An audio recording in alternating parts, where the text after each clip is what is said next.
So back here, we're going to start some macaroni and cheese because I've never met a kid ever that didn't love macaroni and cheese. So I've got water that I'm going to bring up to a boil. And I'm going to start the sauce for the macaroni and cheese right here. Stick of butter.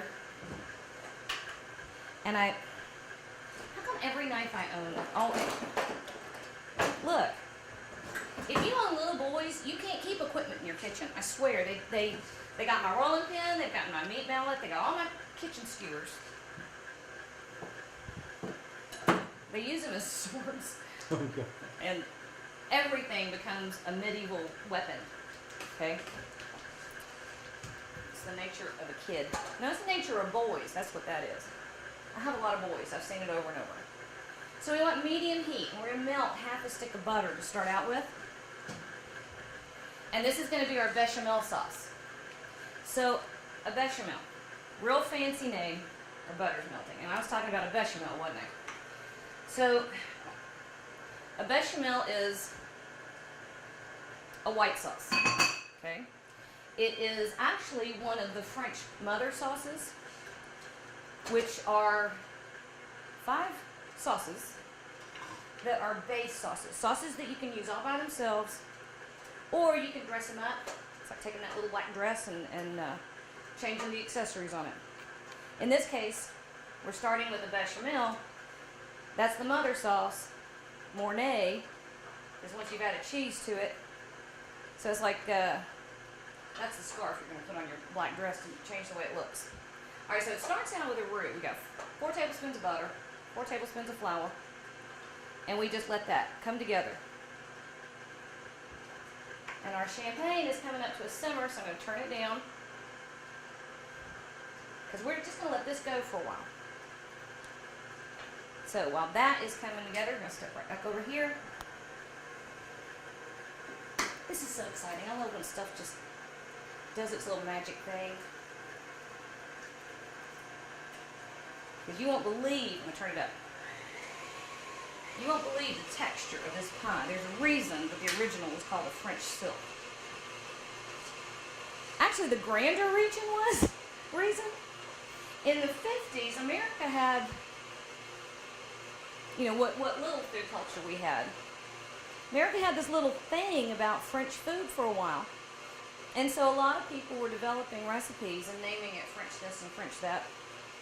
And there really is no reason for it except French silk sounded exciting and French and official. But this is an American pie. Last egg. So I'm going to be back and forth for just a second while this last egg goes in. And I finish my white sauce.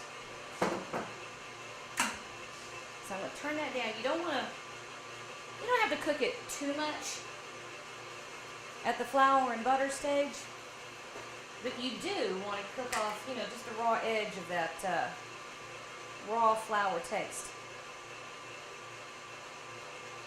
Whole milk, 4 cups of whole milk that are going to go in here. And we are going to add slowly and stir while we add. You have to give the flour time to incorporate the liquid a little bit at a time. This is how you get a really silky white sauce. So if you do it too much or all at once, you'll have lumps. All right, I'm walking over here. Wait till you see what I have in here. Now, there were originally some kind of crazy rule about, I don't know, 6 minutes after each egg. I've done it that way. I can't see that it makes a bit of difference. Now see, pardon me, that's how you get your kids to do their chores, licking the beater. You know, if for no other reason, kids need somebody to cook something for them so they can lick the beater and get the bowl. Okay, so right into our cool pie show. So this is why I'm not going to worry too much about my crust being a little crooked. If I were doing this for, you know, somebody that mattered, well, not that my kids don't matter, gosh, that sounded awful, then I would really worry about what it looks like.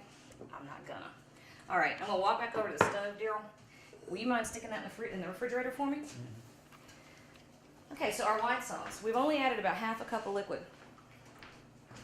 But the flour that was in there has now absorbed that bit of liquid. And it's gotten tight. And so this is when you want to make sure that you stir it well. If you don't have any lumps at this point, you're not going to have lumps later on. I keep telling my kids, if you're nice to your sauce at the beginning, it'll be nice to you the rest of the day. And that's really the case if you're making a roux, which is flour and oil mixture. Treat it well, be careful, hang out, pour a bit of champagne for yourself if you didn't just slug the last out of the bottle. Take some time and do it right. And this part only takes a minute. And each time you get it silky again, see, I want to show people this. So I'm coming over there, girl. Each time you get it smooth again, see? You add more liquid, stir it, and you can use a whisk if you want to. Not entirely sure where my whisk is either, so I'm just using a wooden spoon. And then I want to show this too. So when you put liquid in again, see how it's not smooth. But keep stirring it over the heat, and all those little flour particles will begin to take up that liquid. Okay. Now, in this case, I used a pretty classic measurement. I know often it looks like I don't measure anything. Often it looks like I don't measure anything. I really do. It's because I use a lot of ratios, which is one of my favorite books, by the way. There's a book, I've forgotten the author's name. It's called Ratios. Brilliant if you want to truly learn how to cook. But anyway, a classic ratio for a white sauce or for a gravy or for thickening is a tablespoon of fat, a tablespoon of flour, and a cup of liquid. So you notice we had 1 tablespoon of fat, we had 4 tablespoons of fat, 4 tablespoons of flour, and 4 cups of liquid. Now, if you want a tighter sauce, if you want it thicker, do 1.5 tablespoons of flour. If you need school blue, use 3 tablespoons, because you'll get paste. All right, so now it's really smooth even when I add liquid. So the rest of it, straight in there. Now, at its most basic, now we have a bechamel, although it hasn't got any seasoning to it whatsoever. We're going to wake it up. A little more mustard. So I'm going to give it about 1.5 teaspoons of mustard.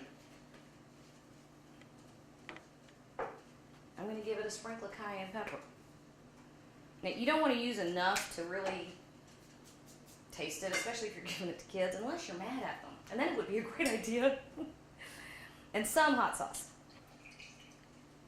That wasn't as much as it looked like. All right, a couple other things we're going to throw in here. Oh, it's up here. Just a hint of Worcestershire sauce. Because you've got a really creamy, rich sauce. You really need the paprika and the mustard and the Worcestershire to cut through some of that creamy. It's a nice balance. All right. Stir in our seasonings. And then we're going to talk about our cheeses. I gotta get your, I apologize. Sorry.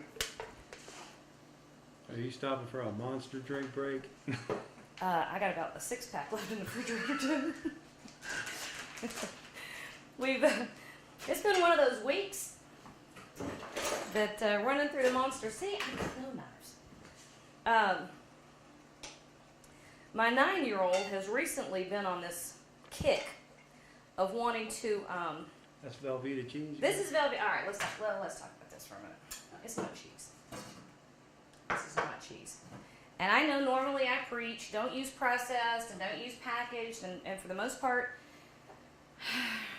that's true. But there is nothing that can replace Velveeta in macaroni and cheese. And the reason is most cheeses don't melt well if they are like the cheddar, has that really strong, intense flavor. They just don't melt well and they don't get creamy. But Velveeta was designed for that, really. So I do have about, 6 ounces of Velveeta. I have made this in a double batch, and when I'm serving even more kids than I usually do. Now here's the thing about Velveeta. You can't cut it. You can't shred it, but you don't really have to because it melts so beautifully. It really doesn't make a difference. You're going to get creaminess if you give it some patience. Now I turned up the heat a little bit, but we don't want to start scalding the milk that's in here. And I'm going to do a whole rough chop on the Velveeta thing. And now I'm splashing everything everywhere. So right into the pot. And we're going to stir this a little bit. Now Velveeta, like I said, it's not cheese. It's a processed cheese food product. I'm not entirely sure what that means. It's a little bit scary, so I try not to think about it. And I feel like if I'm going scratch 90% or 95%, I'll stick a lump of Velveeta in my macaroni and cheese, and I won't feel the least bit guilty about it. So there. All right, next thing we want to do, sharp cheddar. Now, and this I did great. Now let me tell you something about cheddar.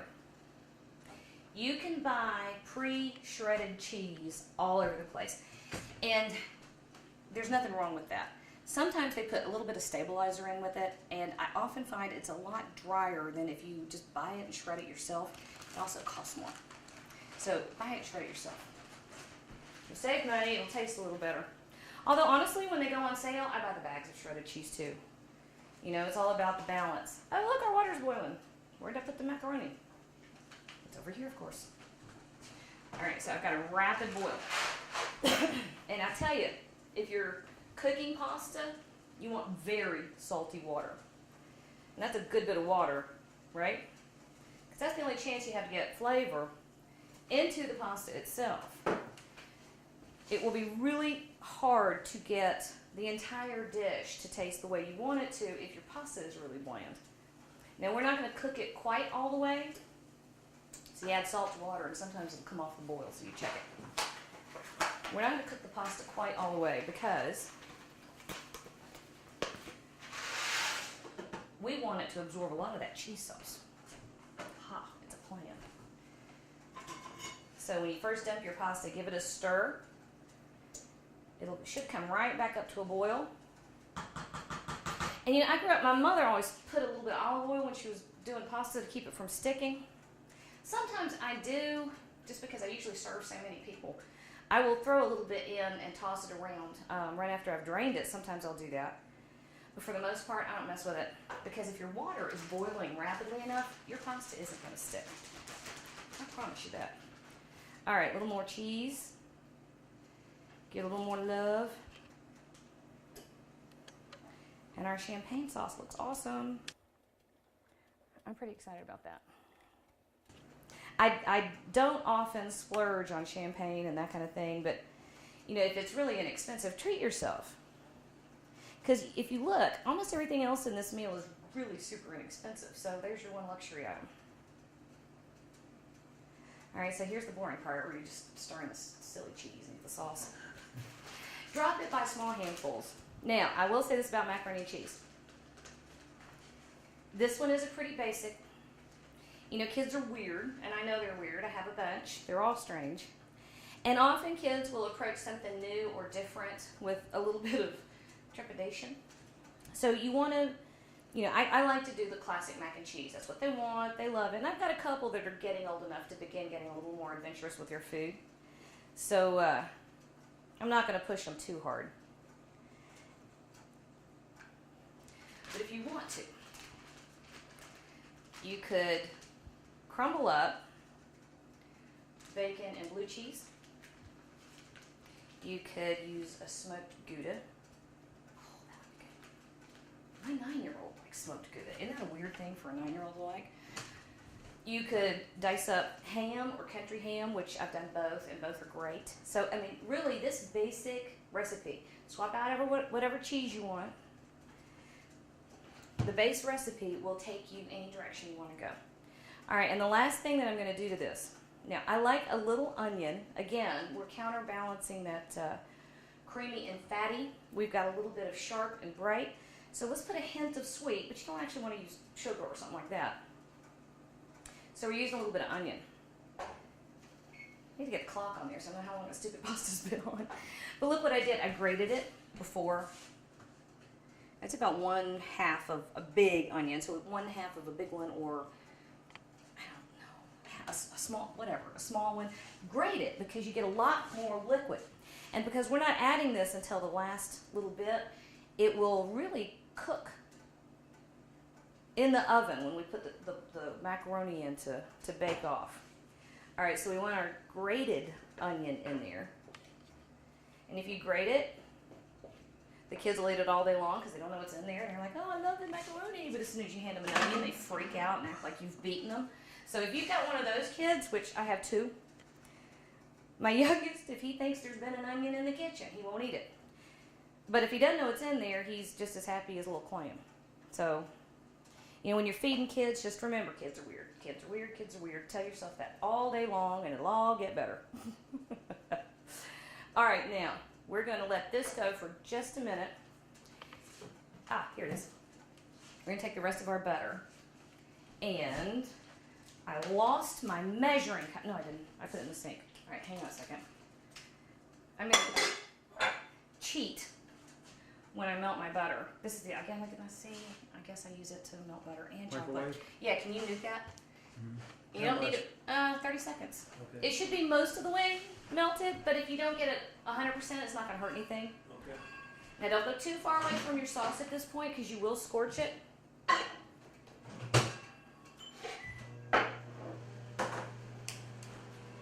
And you don't want to have to scrape scorched bechamel more. Oh, actually, once we put the cheese in there, it became a morning. Did I say that? I'm repeating myself on me. Just ignore that. Panko breadcrumbs. Now, you can put anything you want to on top of your macaroni, or you can put nothing at all on top of the macaroni, and you're going to be fine. We like that crunchy. It's another little texture, you know, that goes with the creamy, with a little bit of sharp, the silkiness of the sauce. You want a little balance to that. And all my life I used regular breadcrumbs until I discovered panko. I think panko is one of the new darlings of the food world of the past, I don't know, what, 10 years? I don't think I've heard of it. Well, maybe I have. I'm older than I thought I was. Maybe I had heard of it about 20 years ago. But it is a Japanese breadcrumb. You know, regular breadcrumb is kind of irregular in shape, but not like this. Look at this. From what I understand, oh, ignore the chocolate on my hand. From what I understand, they actually grate the bread. How long did you put that butter in? Because I can hear it. Whoa. Long time. Whoa. All right, so apparently we're going to have brown butter in the bread in the topping.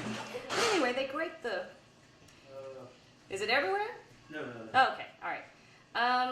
Would you like something here? Oh, okay, all right.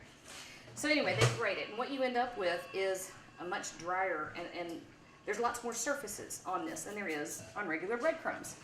So you get a much crispier texture. So the other half of that stick of butter,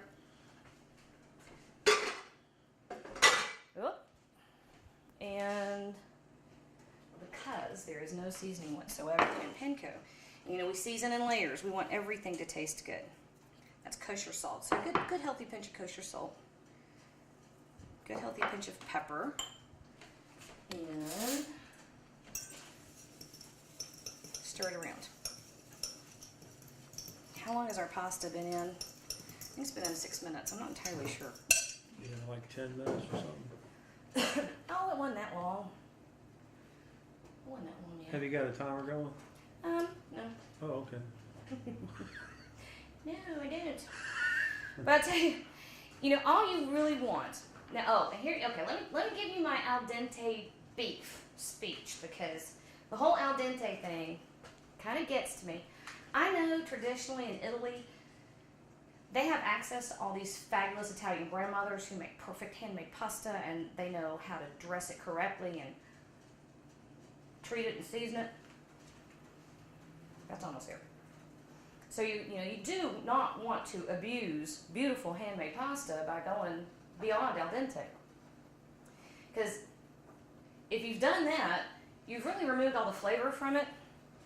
You've screwed up the texture, and then you might as well buy a box instead of taking time to make it homemade. But in this case, macaroni, That cheese sauce is looking good over there. I know, can you see it? Where'd I put my little thingy? Holy moly. You see that? And you're going to think in a minute that I'm about to make macaroni soup, but bear with me. Wow. Now, flour doesn't fully thicken until it comes to the boil, and that has not come to a boil yet. That's okay, because it's going to come to a boil. Remove my stuff. It's going to come to a boil when we stick it in the oven. So we want it to be nice and hot, but it doesn't have to be boiling. Okay, so anyway, here's what I say about the whole al dente thing. Fix what you like. If you happen to like mushy pasta, knock yourself out. If you grew up and that's all you had and that's what you love, go ahead. If you like it real al dente, I'm gonna let you do the same thing, whatever it is you like. I go right under when the pasta is done. It will cook the rest of the way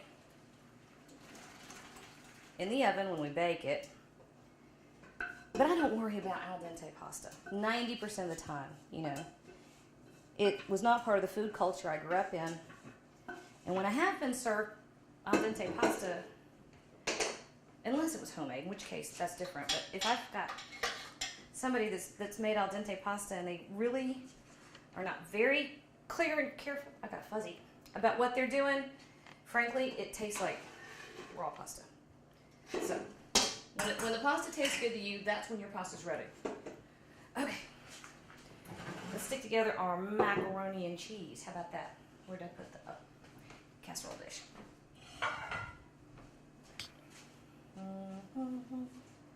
Get that going with him. Now, we're going to take this sauce. Now, this is funny. You see how much pasta I have in the bottom? That was an 8-ounce box. Okay? Wow. Not much, right?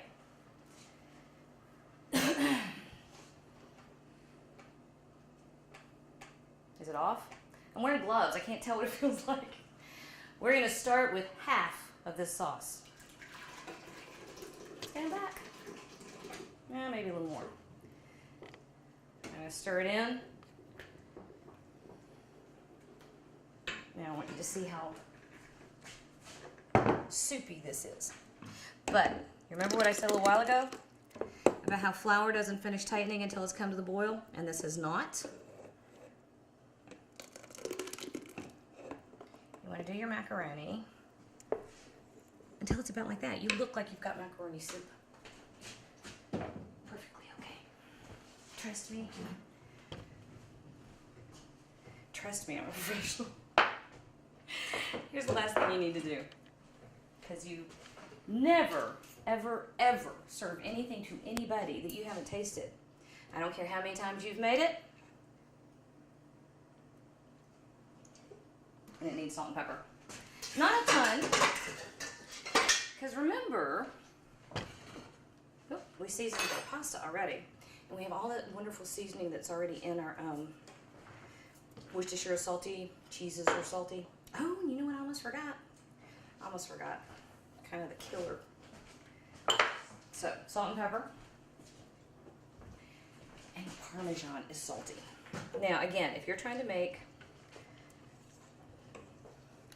I guess, a more mature mac and cheese, then go ahead and use freshly grated Parmesan. Or, if you don't feed 900,000 children, use freshly grated Parmesan. Treat yourself and keep some in the fridge because a little goes a long way. I, however, have cheap Parmesan cheese. It's a little nutty, a little salty. It still tastes really good. You know, Parmesan does not melt very well at all. So you have to be careful that you don't use so much that it makes your sauce grainy. Because then that just kind of blows your whole deal that you've done about keeping your sauce silky and taking a little bit of time. So just work all that in. There we go.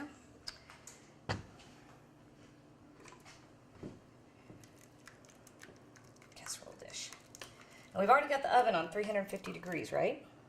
Because we have our ham in there that's getting hot. Every last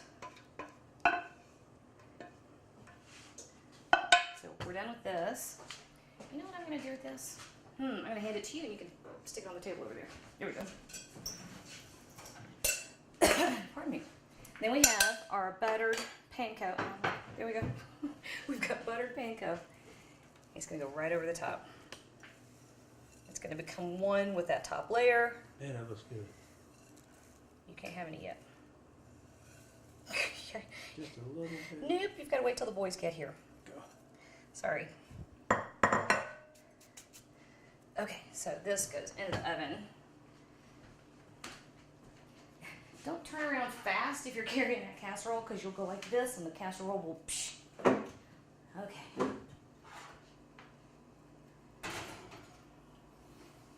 The hand was doing nice things in there. So quick wash. And a towel. You gotta be patient with me. I get absolutely freaked out when there's like dirty countertops because that's just how it is. Oh, look at that. Looking pretty good. Now, if you want to sneak a bite from underneath, you do it in the corner of the casserole.